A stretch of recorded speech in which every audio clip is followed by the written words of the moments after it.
The autumn of 1894 brought with it a fog so dense and persistent that London seemed to have withdrawn into itself. A great beast curled beneath a gray shroud. For 3 weeks, the sun had been but a pale memory, and the gas lamps burned at all hours, casting their sickly yellow glow upon streets that had become unfamiliar even to those who had walked them all their lives. It was a fog that played tricks upon the sense as sounds arrived from unexpected directions. Distances became impossible to judge, and more than once I found myself thoroughly disoriented within a stone's throw of my own doorstep. I returned to Baker Street after an unusually trying day at my practice.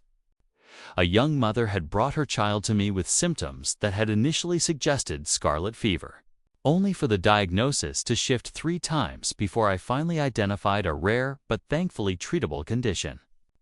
The intellectual exhaustion of the day, combined with the oppressive atmosphere that pressed against the windows of every cab and building, had left me in a state of peculiar melancholy. As I climbed the 17 steps to our rooms, a number I had counted so many times that my feet knew them by instinct, I heard the melancholic strains of Holmes' violin emanating from within. This was not the energetic, almost violent playing that accompanied his periods of intense mental activity, nor the precise technical exercises he employed when a case had reached its denouement. This was something else entirely, a slow, mournful melody that seemed to capture the very essence of the fog-bound city outside. I entered to find him standing before the window, silhouetted against the gray nothingness beyond, his violin tucked beneath his chin. He did not acknowledge my arrival, but continued playing for several minutes while I removed my coat and settled into my chair. The fire burned low in the grate, and Mrs. Hudson had not yet brought up the evening lamp, when at last he lowered the instrument. He turned to me with an expression I had rarely seen upon his hawk-like features, something approaching genuine despondency. 3 weeks. Watson, he said, placing the violin carefully in its case. 3 weeks without a single matter worthy of attention. Do you know what this fog is doing to the criminal classes of London? Hampering their activities, I should imagine, I replied, reaching for my pipe. On the contrary, it is providing them with a perfect cover for their enterprises. Burglaries have increased by 43%, according to Lestrade's latest dispatch. Street robberies have more than doubled. And yet, not one of these cases presents the slightest intellectual interest.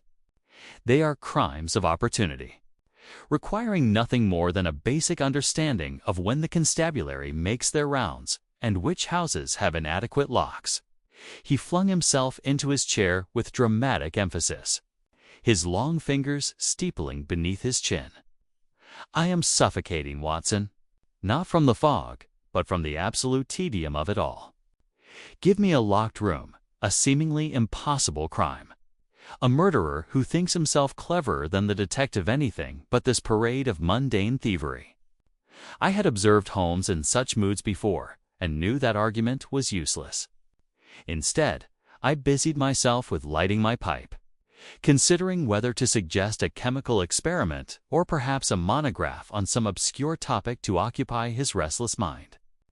But before I could speak, we heard the sound of hurried footsteps upon the stairs, not the measured tread of Mrs. Hudson, but something more urgent. A moment later, our landlady appeared, her face flushed with the exertion of her climb. Mr. Holmes. Dr. Watson, there's a gentleman here. Says it's a matter of the utmost urgency. He's in quite a state, sir. I've put him in the sitting room downstairs, but he insists show him up immediately. Mrs. Hudson, Holmes said, his entire demeanor transformed in an instant. He sprang from his chair with the energy of a man half his age, his eyes suddenly alight with interest. A visitor at this hour, in this fog already, the matter promises to be out of the ordinary. Within moments, a man burst into our room with such force that he nearly collided with Mrs. Hudson on her way out. He was perhaps 50 years of age, well dressed in the manner of the professional classes, though his appearance suggested he had been through some ordeal. His coat was soaked through, his hair plastered to his forehead, and his hands trembled visibly as he gripped his hat. "Mr. Sherlock Holmes," he gasped, his breath coming in short bursts. "Thank God. Thank God, they said you were my only hope." And he swayed slightly, and I moved quickly to steady him, guiding him to a chair. "Watson, brandy," Holmes commanded, while he himself pulled a chair directly before our visitor and sat down, his eyes never leaving the man's face. "Now, sir, you have clearly endured considerable distress to reach us. Take a moment to compose yourself. Then tell us everything. Begin with your name." The man accepted the glass I pressed into his hand and took a long draught before speaking. "Reginald Pemberton," he said, his voice steadier now. I was private secretary to Lord Ashcroft. Mr. Holmes, something terrible has happened. Lord Ashcroft has vanished." Vanished. Holmes leaned forward, his fingers pressed together. "When and under what circumstances?" "This very evening, not 3 hours past. We were attending the Theatre the Lyceum, a production of Macbeth. Lord Ashcroft excused himself during the interval, said he needed air. The fog, you understand, the theatre was quite stifling. That was at precisely 8:30. When he did not return for the second act, I grew concerned and went to look for him. Mr. Holmes, I have searched everywhere, the theatre, the surrounding streets. I even returned to his residence, thinking he might have taken ill and gone home. There is no trace of him. Had Lord Ashcroft been in good health prior to this evening?" "Excellent health, sir." Though Pemberton hesitated, his eyes darting between Holmes and myself. Though he had been troubled of late. Worried, I should say. He received a letter 4 days ago that seemed to disturb him greatly, though he would not confide its contents to me. "And you reported this disappearance to Scotland Yard?" "I did, sir, immediately. Inspector Lestrade himself is organizing a search, but he suggested he said that, given the peculiar circumstances, I should consult with you. Lord Ashcroft is not merely any gentleman, you understand. He is a member of the House of Lords, a personal friend of the Prime Minister, and he chairs the Parliamentary Committee on Colonial Trade.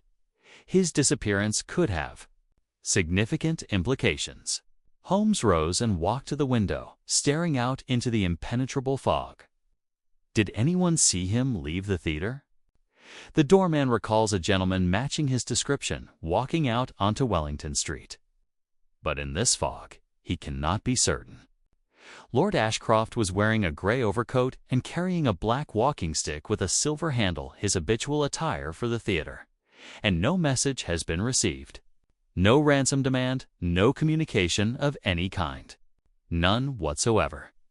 Holmes turned back to face us, and I recognized the expression on his face was the look of a hound that has caught an interesting scent.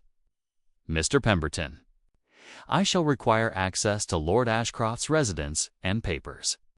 I shall also need you to recount, in the most minute detail, everything about this evening, what time you left the house, the route you took to the theatre, Lord Ashcroft's demeanor, any conversations you may have overheard.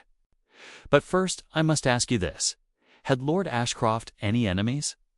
Pemberton's face grew pale. "Mr. Holmes, in his position, Lord Ashcroft had many who disagreed with his policies, his business dealings, his political stances. But enemies? Men who would wish him harm." He paused, then added quietly, "Perhaps more than I knew." Holmes glanced at me, and I saw in his eyes the spark I had been hoping to see for weeks. "Watson, I believe you had best bring your service revolver. This fog, I suspect, conceals more than simple thieves and pickpockets. Mr. Pemberton, you shall take us immediately to Lord Ashcroft's residence. There is not a moment to lose." As I retrieved my revolver from the drawer where I kept it, I felt the familiar stirring of anticipation that accompanied the beginning of one of Holmes' investigations. Outside, the fog pressed against the windows like a living thing, and I could not shake the peculiar feeling that somewhere in that gray void, A drama of considerable significance was unfolding, one that would test even the formidable powers of Sherlock Holmes. We descended into the night, into the fog, into whatever mystery awaited us in the vanished Lord's wake. The fog had transformed London into a labyrinth of muffled sounds and spectral shapes. Our hansom cab crawled through streets that seemed to exist only a few feet ahead of us, the driver's curses drifting back through the thick air as he navigated more by instinct than sight. Pemberton sat rigid beside me, his hands clasped tightly together, while Holmes remained perfectly still, his eyes closed in that attitude of intense concentration I had come to recognize as the prelude to his most brilliant deductions. When at last we arrived at Lord Ashcroft's residence in Grosvenor Square, the house loomed before us like a great shadow within shadows. It was a substantial townhouse of the Georgian style, its windows dark save for a single light burning in what I took to be the entrance hall. Pemberton produced a key and admitted us, calling out to announce our presence. A butler appeared almost immediately, an elderly man whose dignified bearing could not quite conceal his evident distress. "Mr. Pemberton, thank heavens you've returned. Is there any news of his lordship?" The butler's gaze fell upon Holmes and myself with obvious curiosity tinged with hope. "Forgive me, sirs, but who might these gentlemen be?" "This is Mr. Sherlock Holmes and Dr. Watson," Pemberton explained. "They have come to assist in locating Lord Ashcroft. Holmes, this is Bridges, who has been in his lordship's service for 30 years. Holmes stepped forward, his sharp eyes taking in every detail of the entrance hall. "Bridges, I shall need to examine Lord Ashcroft's private study. Has anyone entered it since his departure this evening?" "No, sir. His lordship was most particular about his study. No one enters save himself and Mr. Pemberton on occasion." "Excellent. Take me there now and ensure we are not disturbed." We followed Bridges up a broad staircase to the first floor, where he unlocked a door at the far end of the corridor. The study was exactly what one might expect of a man in Lord Ashcroft's position. Walls lined with law books and parliamentary records. A massive mahogany desk positioned before tall windows that now revealed nothing but the pressing fog. And leather chairs, arranged around a fireplace where coals still glowed faintly. Holmes moved through the room with the purposeful grace of a cat, his eyes scanning every surface. He paused at the desk, examining papers without touching them, then dropped to his knees to inspect the carpet beneath. I watched in silence, knowing better than to interrupt when he was in such a state of focused investigation. "Pemberton," Holmes said without looking up, "you mentioned a letter that disturbed Lord Ashcroft 4 days ago. Where would he have kept such correspondence?" "In the desk drawer, sir, the top right. He kept all important papers there." Holmes rose and tried the drawer. It was locked. The key? His lordship always carried it on his person. Naturally, Holmes produced a small leather case from his pocket and selected 2 slender instruments. Within seconds, the lock clicked open. He rifled through the contents with swift efficiency, removing several letters which he held up to the lamp. His brow furrowed as he read, and I observed a slight tension in his jaw that suggested something significant had captured his attention. "Watson, observe this." He handed me a sheet of heavy cream paper. The message was brief, written in an elegant but forceful hand. "The past has long arms. What was taken must be returned. You have until the end of October. The fog will hide many things, but not what you have done." There was no signature, no date beyond a postmark indicating it had been sent from Whitechapel for days prior. "A threat, clearly," I said. "But what does it refer to? What was taken?" "That, my dear Watson, is precisely what we must discover." Holmes returned to the desk and continued his examination, pulling out ledgers, notebooks, and bundled correspondence. He spent several minutes studying a leather-bound journal, occasionally making small sounds of interest. Pemberton had grown increasingly anxious, pacing before the fireplace. "Mr. Holmes, surely we should be out searching for Lord Ashcroft rather than reading through his private papers. Every moment we delay, every moment we spend in preparation saves hours of misdirected effort." Holmes interrupted, not unkindly. "Tell me, does Lord Ashcroft have any connection to Whitechapel? Property there, perhaps, or business interests?" Pemberton considered this. "Not to my knowledge. His investments are primarily in colonial ventures, rubber plantations, mining operations in South Africa, that sort of thing. Whitechapel would be rather beneath his usual sphere of activity." Holmes closed the journal and slipped it into his coat pocket. Nevertheless, someone in Whitechapel knew him well enough to make a threat that clearly touched a nerve. "Bridges, I shall need a recent photograph of Lord Ashcroft and a detailed description of his appearance. Watson, I believe our next destination must be the Lyceum Theatre. The precise circumstances of his departure may reveal more than Mr. Pemberton observed." He turned to our guide with penetrating intensity. "You are quite certain Lord Ashcroft gave no indication of distress before excusing himself?"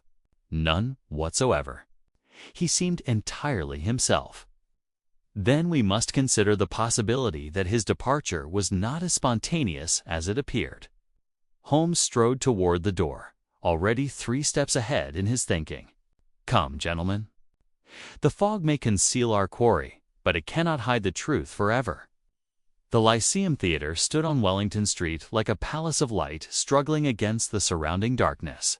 Even through the fog, the glow of its gas lamps created a halo of amber warmth. Though the performance had long since concluded and the audience dispersed into the night, Holmes had insisted we come immediately, despite the late hour, arguing that memories fade and details blur with each passing minute. The stage door was answered by a stout man in shirt-sleeve, who identified himself as the theater's night manager. Upon hearing our business, he admitted us readily enough, though with evident skepticism that anything useful could be learned at this hour. He led us through narrow corridors that smelled of grease paint and dust, past empty dressing rooms and storage areas cluttered with props, until we emerged into the vast emptiness of the auditorium itself. The house lights had been dimmed to a minimum, and the great space seemed to breathe with shadows. Holmes immediately made for the main entrance, examining the doors and the small vestibule beyond with his magnifying glass. He questioned the night manager closely about the theater's layout, the timing of the evening's performance, and the usual procedures during intervals. I could see the man growing increasingly impatient with what must have seemed like pointless interrogation, but Holmes pressed on relentlessly. "The doorman who is on duty this evening, is he still present?" Holmes asked, straightening from his examination of the threshold. "Billy Carstairs." He's in the porter's room having his supper." "Shall I fetch him?" "If you please." While we waited, Holmes paced the vestibule with that nervous energy that indicated his mind was working at tremendous speed. He paused occasionally to examine some detail invisible to my eyes, muttering to himself in that way that I had learned meant he was constructing and discarding theories with rapid succession. Pemberton had grown silent, his earlier anxiety hardening into something more like dread. Billy Carstairs proved to be a weathered man of perhaps 60 years, with the ruddy complexion of someone who spent most of his working life exposed to the elements. He regarded Holmes with the natural wariness of a man accustomed to being questioned by his betters. But his account was clear and detailed. "Aye, sir, I remember the gentleman. Couldn't hardly forget him, seeing as he's the only one what left during the interval and didn't come back. Struck me as odd at the time, but then the fog does strange things to people. Some can't abide being indoors when it's that thick outside, while others won't venture out for love nor money." "Describe exactly what you observed," Holmes commanded, his eyes fixed intently on the doorman's face. "Well, sir?" The interval bell had rung perhaps 5 minutes earlier. Most of the patrons were in the lobby or the smoking room. This gentleman came down the stairs from the dress circle, walking purposeful-like, Not hurried, but not dawdling neither. He was wearing a fine gray overcoat and carried a black stick with a silver handle. Distinguished-looking fellow, gray hair, military bearing. Did he speak to you? Not a word, sir. Just nodded as he passed, like a gentleman does. Stepped out onto Wellington Street and turned left toward the Strand. You are certain he turned left? Positive, sir. I watched him for a moment because of the fog, you understand? Wanted to make sure he didn't stumble. He walked maybe 20 feet, and then Carstairs paused, his brow furrowing. Yes. Holmes leaned forward eagerly. Then what? Then another gentleman approached him. Came out of the fog sudden-like, from across the street, I'd say, though it was hard to tell with the visibility being what it was. They stood talking for a moment, and then they both walked off together toward the Strand. That was the last I seen of either of them. The silence that followed this revelation was profound. Pemberton had gone quite pale, and I felt my own pulse quicken at this unexpected development. Can you describe this second man? Holmes's voice was sharp with interest. Not well, sir. He was shorter than the first gentleman, broader in build, wearing dark clothing and a bowler hat. That's about all I could make out. The fog, you see, it swallows details. Did Lord Ashcroft seem surprised by this encounter? Alarmed, did they appear to argue? Carstairs shook his head slowly. Couldn't say, sir.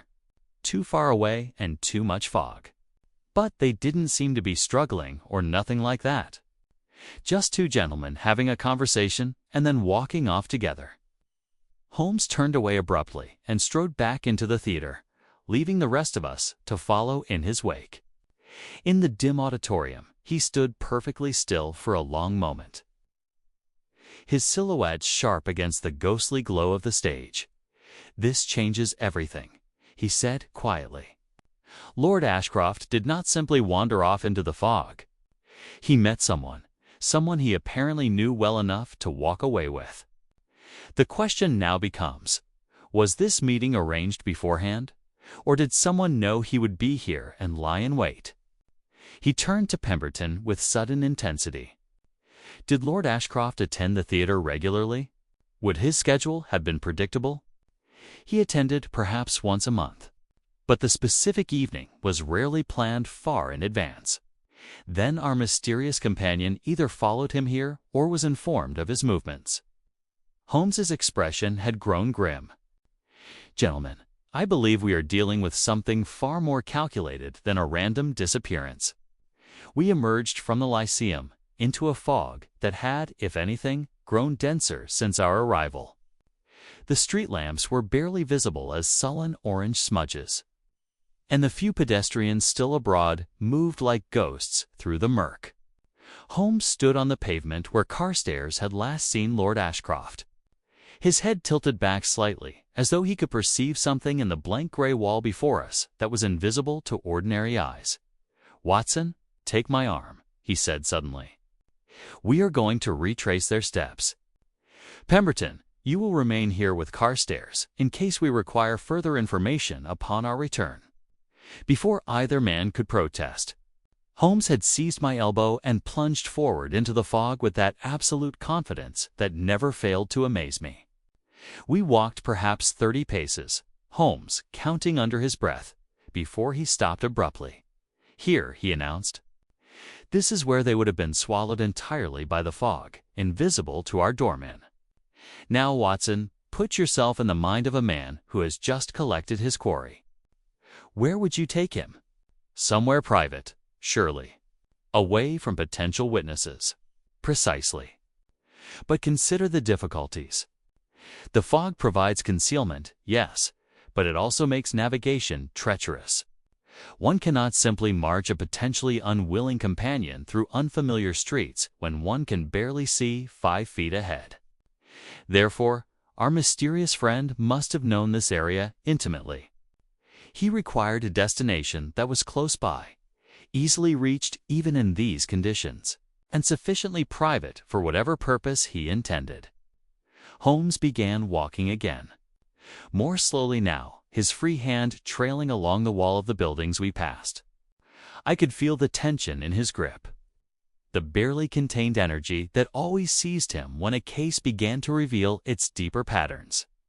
We turned several corners, Holmes apparently following some internal map, until we found ourselves in a narrow alley that I recognized as leading toward the Thames.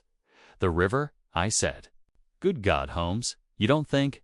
"I think nothing yet. I observe and deduce. But yes, the river would be an obvious choice for disposing of evidence, including, potentially, a body. However, I believe we shall find that matters are not quite so simple." We continued toward the water, the smell of the Thames growing stronger with each step, that distinctive mixture of mud, sewage, and commerce that characterized London's great artery. The fog seemed to thicken further as we approached the embankment, until we were moving through what felt like a solid substance, damp and cold against our faces. Holmes stopped again, releasing my arm to crouch low to the ground. I heard him strike a match, and in its brief flare, I saw him examining the pavement with his glass. He made a small sound of satisfaction and moved forward a few feet, repeating the process. When he stood again, his voice carried a note of grim triumph. 2 sets of footprints. Watson, still visible despite the dampness. One matching the description of Lord Ashcroft's evening shoes, the other a heavier boot. They proceed directly to the water's edge, and then, most interestingly, they return. Both sets, Watson.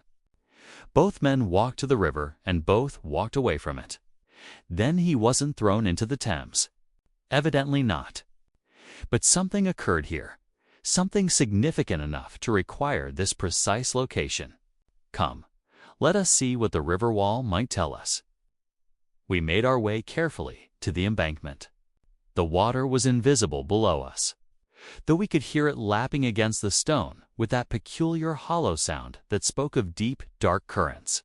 Holmes ran his hands along the wall, then suddenly knelt again, his fingers probing at something I could not see. "A rope, Watson. Recently tied and recently removed, you can see where it has abraded the stone. And here, caught in a crack, a fragment of canvas. Whatever was lowered into the water was wrapped in canvas and secured with rope. A body wrapped for disposal, but then retrieved." I suggested, though even as I spoke the words, they seemed unlikely. Or something else entirely. Something that needed to be hidden in the river temporarily, but would be recovered later. "Watson, I am beginning to suspect that Lord Ashcroft's disappearance is not the end of a story, but merely the beginning of one." We returned through the fog to find Pemberton in a state of considerable agitation. He rushed forward as we approached, his face desperate in the dim light. "Mr. Holmes, a message has arrived at Lord Ashcroft's house. Bridges sent a boy to find us. It's from the kidnappers. They've made their demands known." Holmes's eyes gleamed with fierce intelligence. "At last, we have something tangible to work with." "What do they want?" "Money, naturally. £50,000, to be delivered tomorrow night at a location they will specify. But there's more. The letter contains a warning. They say that Lord Ashcroft has information that certain parties would prefer remained secret, and if their demands are not met, they will ensure that information becomes public before they kill him. Blackmail and kidnapping combined," Holmes mused. "How very efficient. May I see this letter?" Pemberton produced a crumpled envelope from his pocket. Holmes examined it under the nearest street lamp, his face a study in concentration. After a long moment, he laughed a short, sharp sound devoid of humor. "This grows more interesting by the moment, gentlemen. The postmark on this envelope indicates it was sent this morning, a full 12 hours before Lord Ashcroft's disappearance. Our kidnappers were so confident of success that they posted their ransom demand before they had even secured their victim. That, Watson, tells us something very important indeed, that the kidnapping was elaborately planned. More than that, it tells us that Lord Ashcroft's cooperation was somehow assured in advance. He walked willingly with his abductor because he believed he had no choice. The question we must answer is this: what hold did these people have over him that guaranteed his compliance? Holmes turned to Pemberton with sudden intensity. That letter he received 4 days ago, the one that disturbed him so greatly. I begin to suspect it was the opening move in a game whose rules we have only just begun to understand. We returned to Grosvenor Square, through streets that seemed to have surrendered entirely to the fog. The city had become a place of disembodied sounds. The clip of horse hooves on cobblestones arriving from no discernible direction. Voices that seemed to emanate from the very air itself. The distant clang of a church bell marking an hour I had lost track of entirely.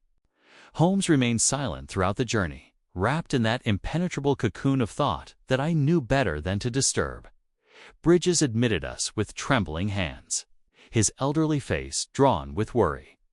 The ransom letter lay upon a silver tray in the entrance hall, positioned there as though it were a calling card from hell itself. Holmes snatched it up and carried it directly to Lord Ashcroft's study, where he spread it upon the desk beneath. The full glare of the lamp. The message was brief and written in the same elegant hand as the earlier threat. Your master is safe for the moment. £50,000 in Bank of England notes, mixed denominations, will purchase his continued safety and silence. Further instructions will arrive tomorrow evening. Any involvement of the police will result in his immediate death and the publication of certain documents that will destroy his reputation utterly. You have been warned. I watched as Holmes examined every aspect of the letter, the paper, the ink, the formation of individual letters, even the way it had been folded. He held it up to the light, sniffed it delicately, and finally placed it flat again with a decisive gesture. Pemberton, I must ask you a question of the utmost delicacy. And I require absolute honesty, regardless of how it may reflect upon your employer. Was Lord Ashcroft involved in anything that might be considered criminal, or even merely scandalous? Affairs, financial improprieties, political corruption, anything that could be used as leverage against him. Pemberton's face flushed deeply. He looked away, his hands gripping the back of a chair until his knuckles whitened. When he finally spoke, his voice was barely above a whisper. I have served Lord Ashcroft for 15 years. Mr. Holmes, in that time, I have learned things that I wished I had not learned. Seen documents that I wished I had never seen. He was not a perfect man, but then, who among us is? There were business dealings in the colonies that might not withstand intense scrutiny. Partnerships with men whose methods were, shall we say, ruthless. And there was one matter in particular that has haunted him for years. Go on, Holmes urged, leaning forward with hawk-like intensity. 20 years ago, before the first entered his service, Lord Ashcroft was involved in a mining venture in Rhodesia. There was an incidental collapse, they called it officially. 37 native workers died. The official inquiry ruled it an accident. But there were whispers that proper safety measures had been deliberately avoided to save costs, that warnings had been ignored. Lord Ashcroft was a junior partner then, but he profited substantially from that venture despite the tragedy. And he feared this information coming to light. More than that, Mr. Holmes. 6 months ago, he received a letter from someone claiming to have evidence that the collapse was not merely negligence, but deliberate murder. The letter writer claimed to possess documents proving that Lord Ashcroft and his partners had sealed the workers in the mine intentionally after they had threatened to strike for better conditions. The room fell silent, save for the ticking of the mantel clock. I felt a cold horror settling over me at the implications of what Pemberton had revealed. Holmes, however, showed no emotion beyond a slight tightening around his eyes. And you believe this claim to be true? I do not know, Mr. Holmes. Lord Ashcroft denied it vehemently, but he was terrified nonetheless. He hired investigators to discover the identity of the letter writer, but they found nothing. The letters stopped after that first one, and we hoped the matter had been forgotten. Until 4 days ago, when a new threat arrived. Holmes rose and began pacing the study with long, restless strides. Watson, do you see how the pieces begin to fit together? Someone possesses information or claims to possess information that could destroy Lord Ashcroft utterly. Not merely his reputation, but potentially his freedom. A crime of that magnitude, if proven, would see even a lord brought to trial. But why wait 20 years to act? I asked, why threaten him now? An excellent question. Perhaps the blackmailer only recently acquired this evidence. Or perhaps something has changed that makes the information more valuable or more dangerous now than it was before.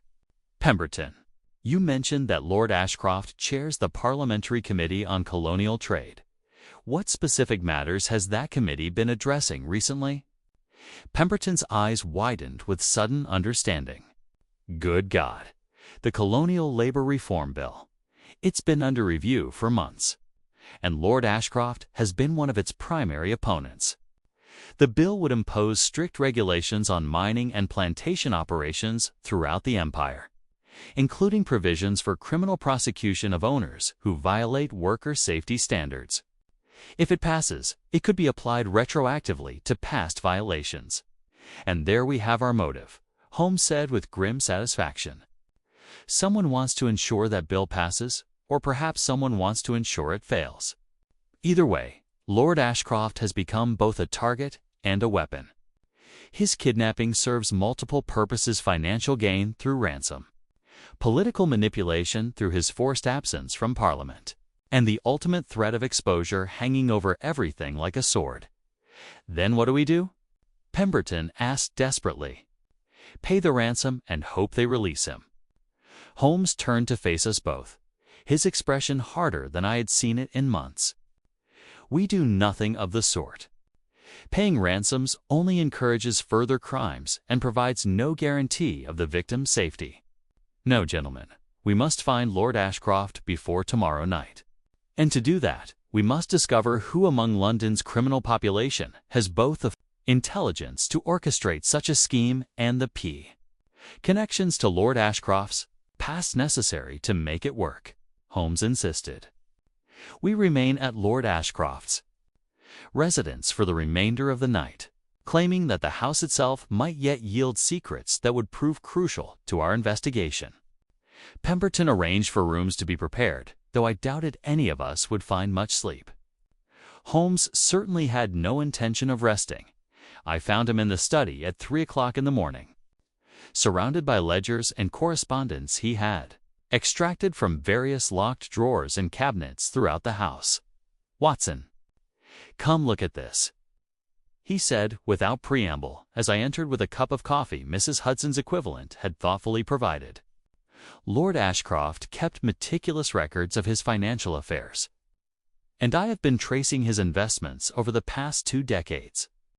The Rhodesian mining venture that Pemberton mentioned was operated by a company called Ashworth Colonial Enterprises.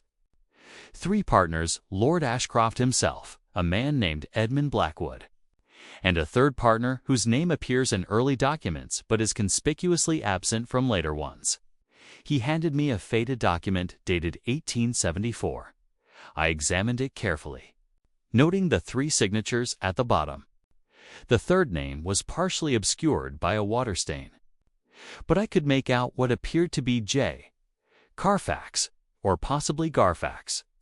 The interesting detail, Holmes continued, is that this mysterious 3rd partner sold his shares 2 months after the mine collapse, for a sum that appears remarkably generous given that the company was facing potential legal difficulties at the time. It suggests a settlement of some kind, perhaps to ensure his silence. You think this 3rd partner might be behind the blackmail? It is certainly possible. A man paid to remain silent 20 years ago might find his conscience sore, his financial circumstances saltered with time. But there is another possibility that interests me even more. Holmes pulled out a more recent document, dated just 3 months prior. Edmund Blackwood died in July of this year. His estate was settled quickly and quietly. but I note that among his effects was a substantial collection of business documents dating back to the Rhodesian venture. Those documents might contain the evidence the blackmailer claims to possess. Precisely. If Blackwood kept records that implicated all three partners in the mine disaster, his death would have made those records vulnerable to discovery by anyone with access to his estate: an unscrupulous heir, a dishonest solicitor, even a servant with light fingers and an eye for opportunity. I settled into a chair, my mind racing with possibilities. Have you discovered anything about Blackwood's heirs? He was unmarried and without children.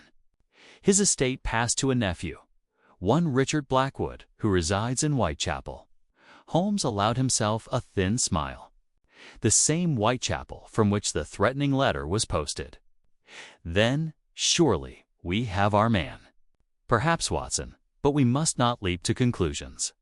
Richard Blackwood is a physician who operates a charity clinic for the poor. By all accounts, he is a man of exemplary character who has devoted his life to helping those less fortunate. It seems unlikely that such a person would suddenly turn to kidnapping and blackmail. Yet the coincidence of location cannot be ignored. Holmes rose and walked to the window, pulling back the curtain to reveal that the fog, if anything, had grown thicker still. Dawn should have been breaking, but the sky showed no hint of light. This fog troubles me, Watson. It has persisted far longer than any natural weather phenomenon should. 3 weeks of unbroken gray, and now, at precisely the moment when Lord Ashcroft disappears, it reaches its absolute zenith. I cannot shake the feeling that it is somehow integral to the entire affair. Surely you don't suggest the weather itself is part of the conspiracy? No, but I suggest that someone has been waiting for precisely these conditions before acting.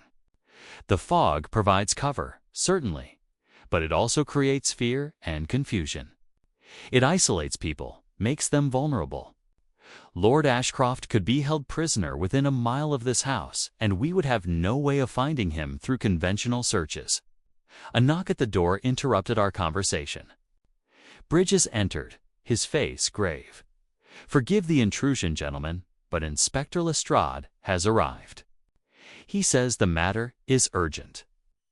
Lestrade burst into the room moments later, his usually composed features showing signs of considerable distress. Renor, perhaps it was merely condensed fog dripped from his coat.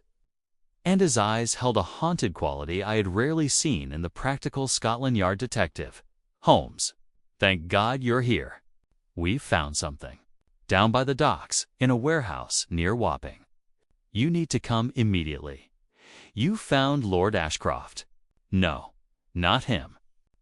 But we found what we believe was his prisoner room, fitted with chains and a cot, recently occupied. There's evidence he was held there for several hours.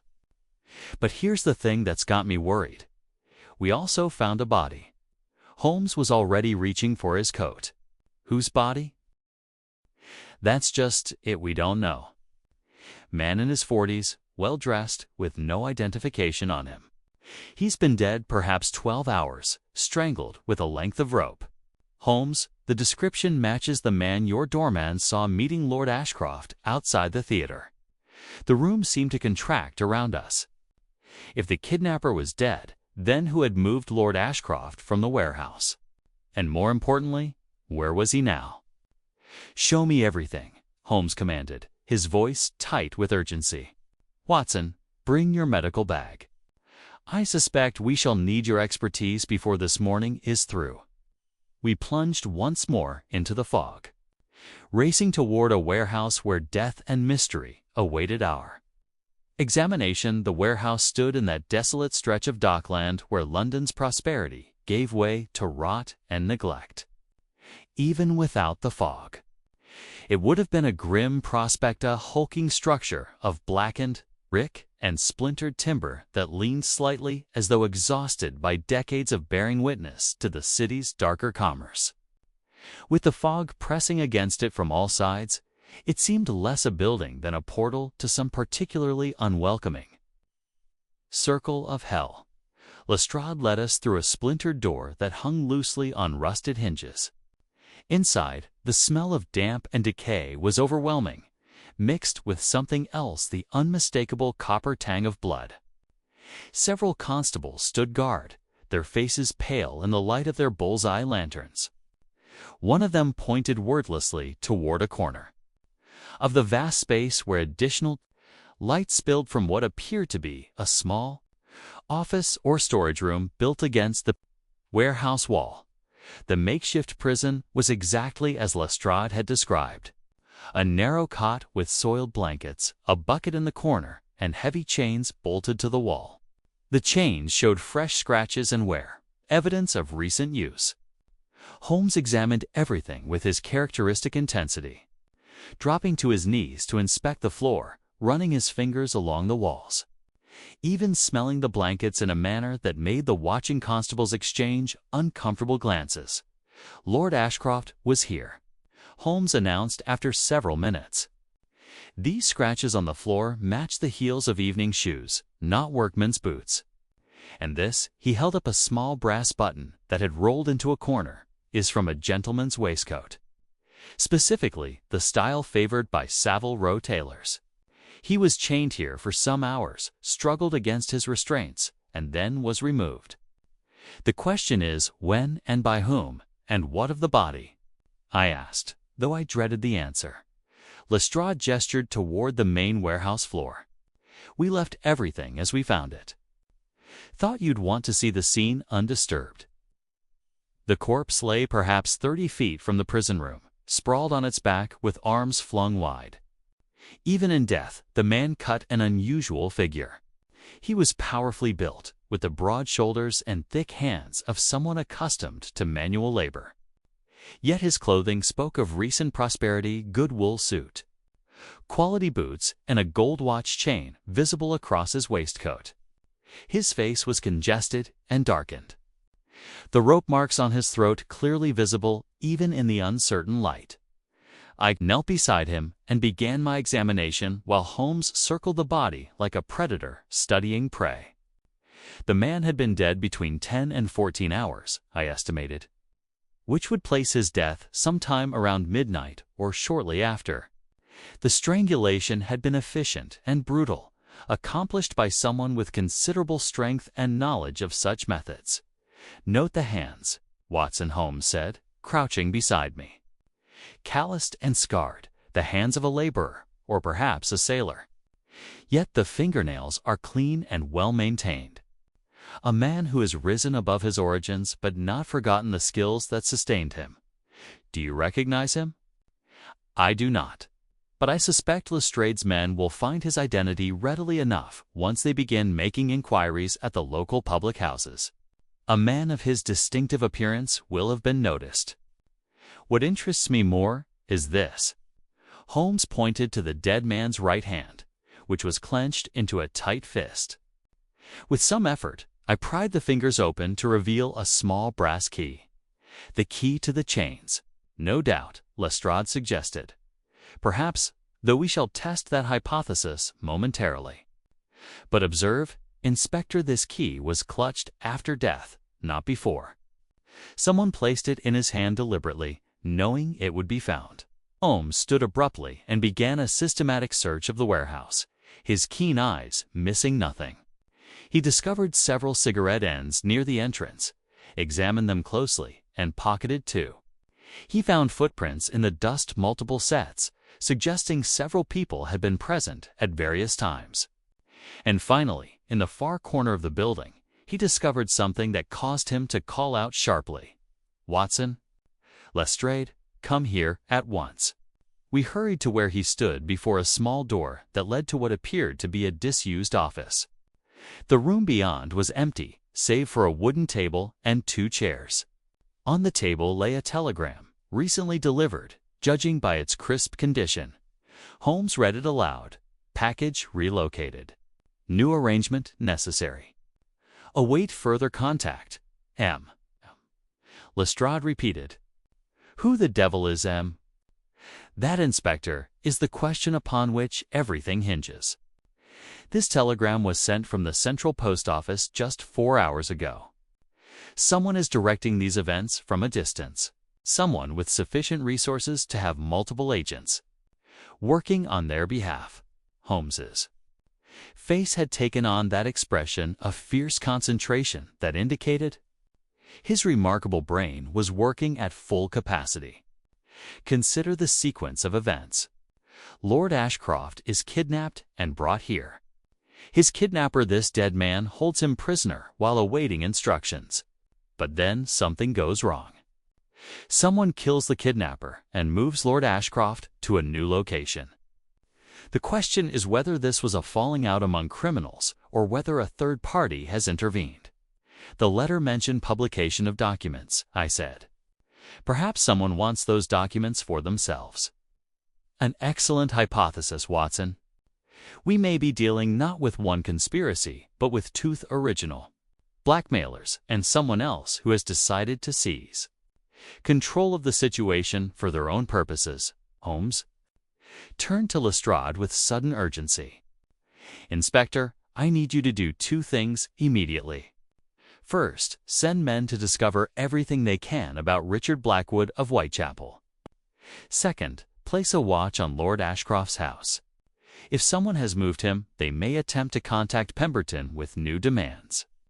We departed the warehouse as the first gray intimations of dawn began to penetrate the fog.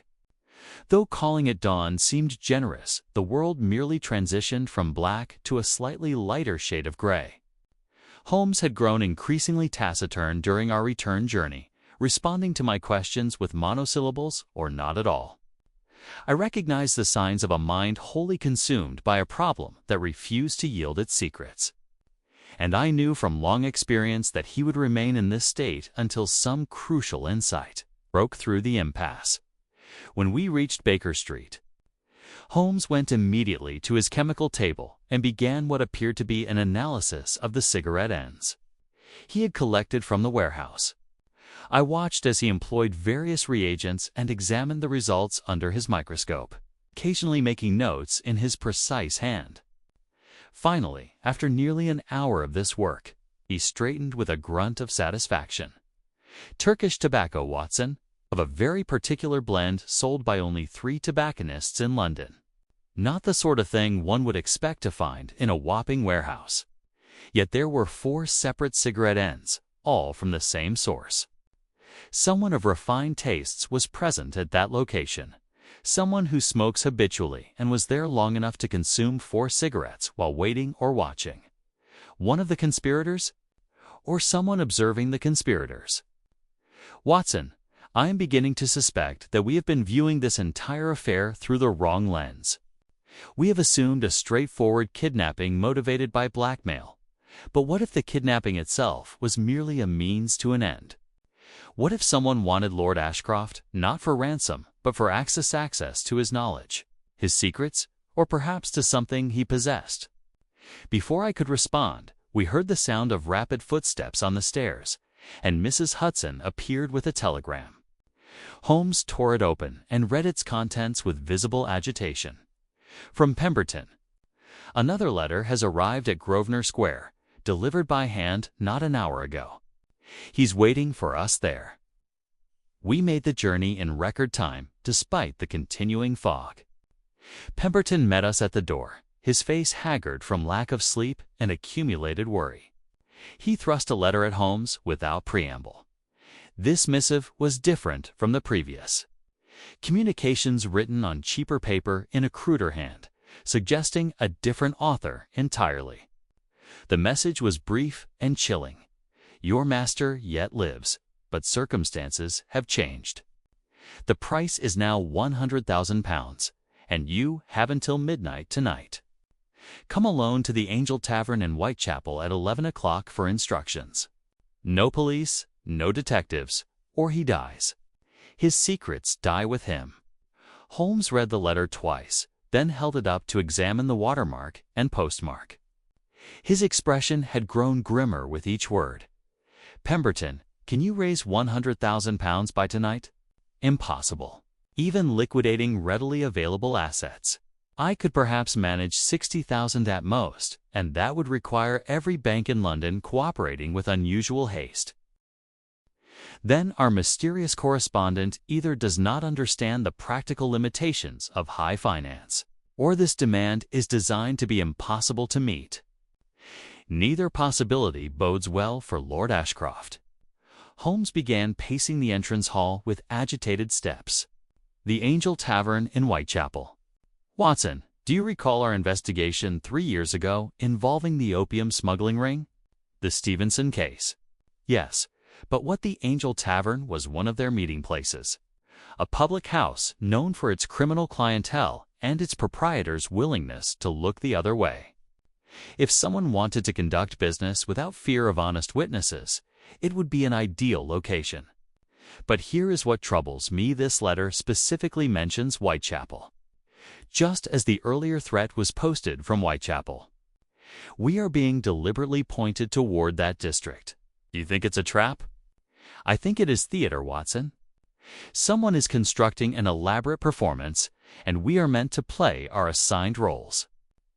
But to what end? He turned suddenly to Pemberton. The documents that Lord Ashcroft feared being made public, where would the originals be kept? Not here, surely. A man in his position would have such damaging material secured elsewhere. Pemberton hesitated, then spoke quietly. There is a safe deposit box at Coutts Bank. Lord Ashcroft visited it periodically, always alone. He never told me its contents, but from certain remarks he made, I gathered it contained materials relating to his past business affairs. And who else would know of this box's existence? His solicitor, perhaps, possibly his banker. But surely those men could be trusted, could they? Holmes's voice was sharp. Watson, consider this scenario. Someone learns of the existence of compromising documents held in a bank vault. They cannot simply break into Coutts. It would be impossible.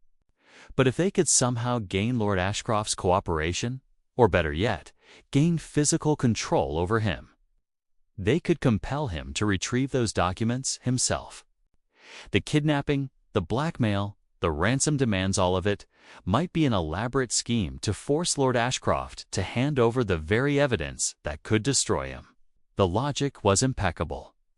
Yet something in the theory troubled me. But why the murdered kidnapper? Why move Lord Ashcroft from the warehouse? Because something went wrong with the original plan. Perhaps the dead man was a hired intermediary who decided to increase his price or keep Lord Ashcroft for his own purposes. Perhaps he was eliminated by his employers when he became a liability. Or perhaps Holmes stopped abruptly, his eyes widening slightly. Or perhaps he was killed by Lord Ashcroft himself. The suggestion hung in the air like the fog outside. Impossible to dismiss, yet equally impossible to fully accept. The implications of Holmes's suggestion were staggering. Pemberton looked as though he might collapse, gripping the banister for support. I found my own thoughts racing through possibilities that had not occurred to me before. What if Lord Ashcroft had not been merely a victim, but an active participant in whatever scheme was unfolding? Holmes, however, showed no sign of uncertainty. He strode into Lord Ashcroft's study with renewed purpose and began pulling books from the shelves, examining them briefly before tossing them aside. Pemberton and I watched in bewilderment as volume after volume joined the growing pile on the carpet. "What are you looking for?" I finally asked. "Evidence of premeditation," Holmes replied, not pausing in his search. If Lord Ashcroft planned his own disappearance, he would have needed to prepare. He pulled a slim volume from the shelf, a railway timetable from several years past. Tucked between its pages was a folded map of London's eastern districts with certain locations marked in pencil. Whitechapel featured prominently, with 3 separate addresses circled. "Pemberton, do you recognize these locations?" The secretary examined the map with trembling hands. "This one is the Angel Tavern mentioned in the letter. This second one, not certain, but it appears to be near the docks. The third I don't recognize at all. The second is precisely where the warehouse stands where we found the dead man." Holmes said quietly. Lord Ashcroft had marked it weeks, or perhaps months ago. He knew about that location, Watson. He may have arranged for it himself. But why would a man of his position orchestrate his own kidnapping? Consider his predicament. He possesses information that could destroy him if revealed, yet he also possesses information that others desperately want. He faces the colonial labor reform bill that threatens to make his past crimes prosecutable. His blackmailers demand payment, but payment ensures nothing they can return again and again. What if he conceived a desperate plan to eliminate all his problems simultaneously? Holmes began laying out his theory with that crystalline logic that made even the most outlandish possibilities seem inevitable. Lord Ashcroft, he suggested, had made contact with criminal elements perhaps through intermediaries and arranged for his own apparent kidnapping. The plan would provide him with an alibi while he attended to certain urgent business, possibly retrieving and destroying the incriminating documents himself. The ransom demands would be theater, designed to make the kidnapping appear genuine. Once his purposes were accomplished, he would escape or be rescued, emerging as a victim rather than a fugitive. But the murdered man complicates everything, I protested. Surely Lord Ashcroft didn't plan that. No, that was unscripted. Perhaps the man hired to play kidnapper realized the true nature of the scheme and attempted genuine blackmail. Perhaps he threatened to reveal the deception. Lord Ashcroft, finding himself in an impossible position, may have killed him in panic or self-preservation. Or Holmes paused, his expression darkening. Perhaps there is yet another player in this game. Someone who has been using both Lord Ashcroft and his supposed kidnappers as pawns in a larger strategy. A knock at the door interrupted us. Bridges entered with a calling card on his silver tray. Holmes snatched it up, and his eyebrows rose fractionally. Dr. Richard Blackwood requests an immediate audience on a matter of urgent importance. How very convenient. Show him up at once, Bridges. The man who entered moments later was not what I expected. Richard Blackwood was perhaps 35, slight of build, with the pale complexion and ink-stained fingers of a scholar.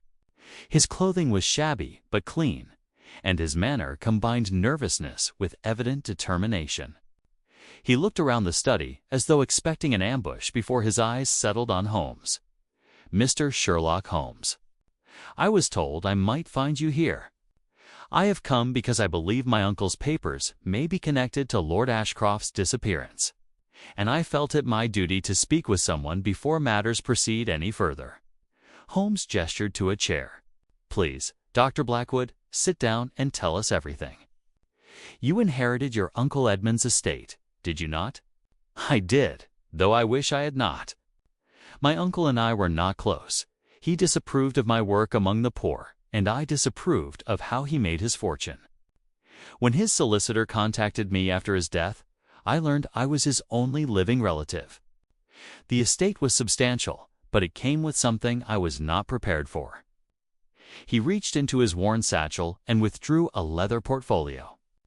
These documents, letters, contracts, testimony from witnesses that my uncle apparently paid to remain silent. Mr. Holmes. They detail a crime of monstrous proportions, deliberate, massacre, disguised as a mining accident in Rhodesia 20 years ago. And you decided to use these documents to blackmail Lord Ashcroft? Blackwood's face flushed with anger. Certainly not. I wanted to bring them to the authorities to see justice done even after all these years. But before I could act, my rooms were broken into. Nothing was taken, but my papers were thoroughly searched. Then I began receiving threats anonymous letters warning me to destroy the documents and forget what I had learned. When I heard of Lord Ashcroft's disappearance, I feared I might be blamed, or worse, that whoever is behind this might come for me next. Holmes leaned forward intently. These documents, do you still possess them? I do, though I've hidden them where no casual searcher would find them. But Mr. Holmes, there's something else. Among my uncle's papers was a diary, and in it he mentioned a third partner in the Rhodesian venture. A man he called only by the initial M, according to the diary. This man M was the true architect of what happened at the mine. Now, the revelation struck like a physical blow. Holmes remained motionless for a long moment, his eyes fixed on Blackwood with an intensity that made the young physician visibly uncomfortable. The letter M that had appeared on the telegram found at the warehouse now took on a sinister new significance. Not merely an initial, but a link stretching back to decades to a crime that refused to remain buried. This diary, Holmes said at last, his voice carefully controlled. Does it provide any additional information about this man? A description, a profession, any detail that might lead to his identification? Blackwood shook his head regretfully. My uncle was frustratingly vague, almost as though he feared committing too much to paper. He mentions M only a handful of times, always in terms suggesting both respect and fear. One entry describes him as the cleverest man I have ever known and the most dangerous. Another states that M possesses a genius for organization that would make him a great statesman or a great criminal. And I fear he has chosen the latter path. When was this diary written? The entries span from 1872 to 1876, ending rather abruptly without explanation. After that, my uncle's records contain no further mention of M, as though the man had simply vanished from his life. Holmes rose and walked to the window, staring out into the fog that showed no signs of dissipating. I could practically hear the machinery of his mind working, sorting through possibilities and discarding those that failed to fit the emerging pattern. When he turned back to us, his expression had hardened into something approaching grimness. "Dr. Blackwood, I must ask you to do something that will require considerable courage. You must appear tonight at the Angel Tavern in Whitechapel, carrying those documents with you."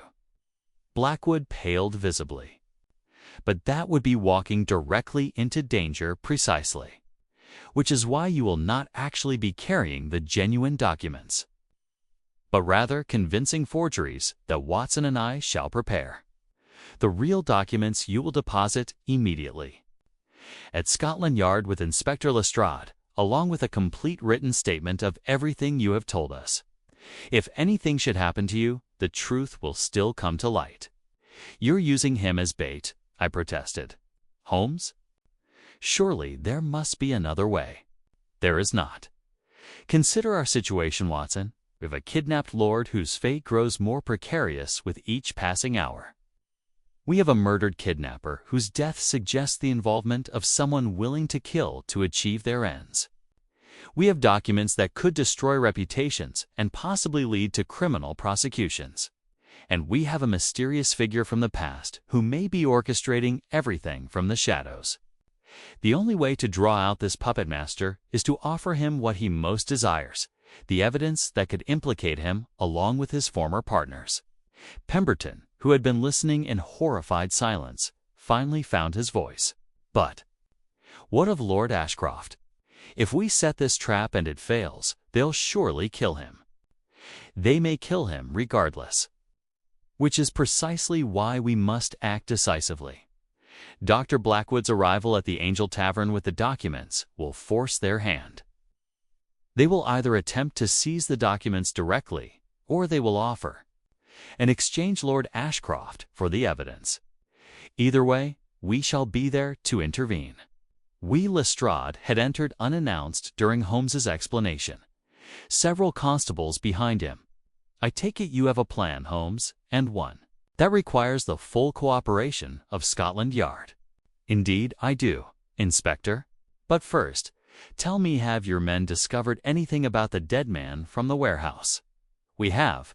His name was Jack Simmons, a former sailor turned hired muscle. He's been arrested twice for assault and once for attempted robbery, precisely the sort one would hire for questionable work. We traced him to lodgings in Limehouse, where we found evidence he'd recently come into money-new clothes, expensive liquor, more cash than a man of his station should possess, and his associates. His landlady mentioned a well-dressed gentleman who visited him 3 days ago. She couldn't provide much descriptions, said he kept his face turned away and spoke very quietly, but she remembered his walking stick. "Let me guess," Holmes said with bitter satisfaction. "Black, with a silver handle." "Exactly so." It seems Lord Ashcroft met with his own kidnapper days before the supposed abduction, which rather supports your theory that his lordship was complicit in his own disappearance. Holmes began issuing instructions with the rapid-fire precision of a general deploying troops. Lestrade's men would be positioned throughout Whitechapel surrounding the Angel Tavern, though carefully concealed lest they spook their quarry. Dr. Blackwood would enter the tavern at the appointed hour carrying the false documents. Holmes and I would be inside already, in disguise, ready to act when the moment came. Pemberton would remain at Grosvenor Square in case any communication arrived there, as the various parties dispersed to prepare. Holmes detained me with a hand on my arm. "Watson, I must warn you that tonight may prove exceedingly dangerous. We are dealing with someone who has killed once already and will not hesitate to kill again. I would understand if you preferred to remain behind." I checked my revolver, ensuring it was fully loaded. "My dear Holmes, you know perfectly well that I shall do no such thing. We have faced danger together before, and I'll not abandon you now." He smiled then, that rare, genuine smile that reminded me why I had followed this extraordinary man. Through so many adventures, I never doubted it, my friend. Now come, we have much to prepare and little time remaining.